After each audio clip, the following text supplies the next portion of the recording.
Martes. Ito. Sa araw ng Martes, sa Kalaw, sa Gimat. Kinating ko na yung bao ko, libon. Taas baba ha. Yung kinat ko na dito, ito na. Yung pagbukas ko, meron siyang mutya pala. Ito na oh, kumakalog. May laman. Oh, kumakalog na siya. Magalog niya. Puro libon siya. Ito yung tinawag nga, merong naman sa ilalim nga buo. Mutya. Oh.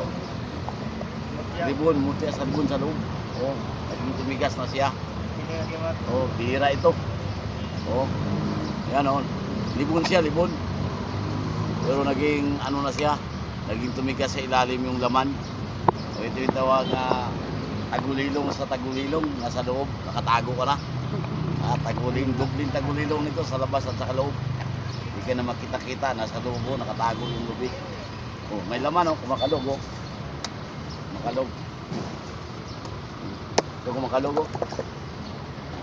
Yan, narinig nyo mga utol sa itong araw ng Martes dahil meron tayong bagong ladies na yun. Yan ang libon. Na libon na kamalog-alog talaga yan. May ginawa na yung pinagimat ha. Pinagimat yan, ginawa niya. Kakatingan yan dito. Ito na yun. Taas hanggang baba, yan. Tigas! Tigas oh, tumutunog oh. Parang bato na. Parang bato, maganda. Interview mo rin ako. Parang bato Interview na. mo sa akin.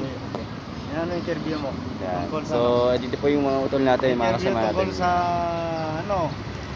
Tungkol sa mga agimat. Ang agimat mga guys, no? Ang may hawak nito hindi malas.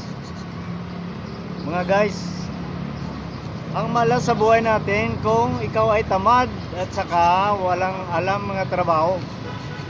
At saka kung gusto magbuinas ang imong buhay, magtipid ka at saka ingatan mo ng maganda, ay gasto mo sa mabuti, masinop ka, masipag.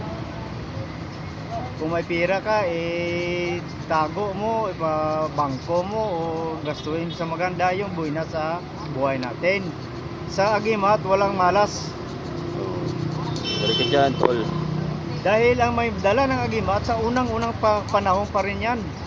Panahon na David, ni Moses, ni Maria, ni Jesus, sila ni Joseph, lahat-lahat ng mga dati noong unang panahon. May mga dala na eh. Yung sabi nila nga malas, hindi, walang malas sa atin.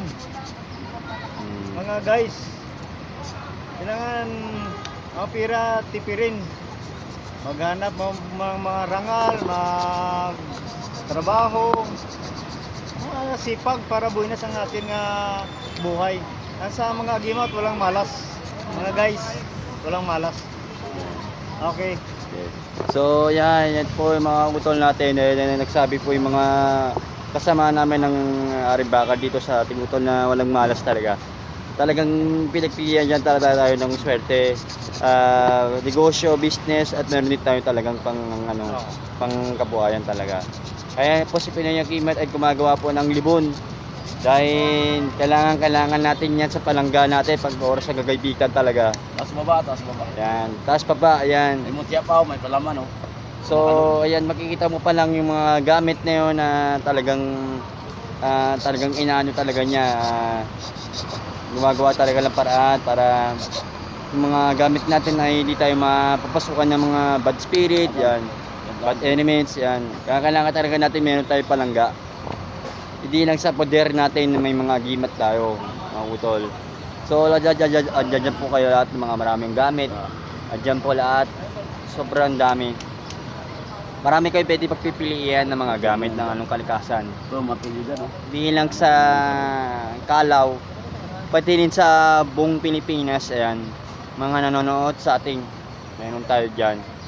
So kung gusto nyong interesado sa mga gamit, pwede kayong mag-comment sa aking YouTube channel at pwede kayong mag-comment sa aking Facebook account para lagi kayo updated sa aking mga bagong video ng ating episode itong araw ng Martes. Dahil natin si Pinoy Agimat dahil para alamin yung mga gamit, ayan. Magandang umaga po sa lahat ng mga viewers, followers. 35,000 viewers, followers, Pinoy Agimat ng araw. Dito na Ayan. tayo tayo sa Kalaw ngayon sa araw ng Martes. Martes. Yan. Sa vlog ni Jumari Hosto Yan. sa araw ng Martes. Maraming salamat. Mabuhay. Iman at lain-lain. Aring bakat. So, kung gusto nyo mag-comment, mag-comment lang kayo. Kasi dito lahat, puro meron tayong mga swerte sa negosyo, may pangdepensa, may hanap buhay, may mga gusto magpatayo ng negosyo o tindahan, o sari-sari store, yan, meron tayo dyan. Kung meron kayong dala-dala ng walang gamit, o yung mga hindi kailangan, pwede kayo pumunta sa aking comment YouTube channel at sa Facebook account ko. Ayan. So hanggang dito na lang po kami. See you next time. Bye bye. Dito sa Kalaw ng Manila itong Martes ng araw. Ayan.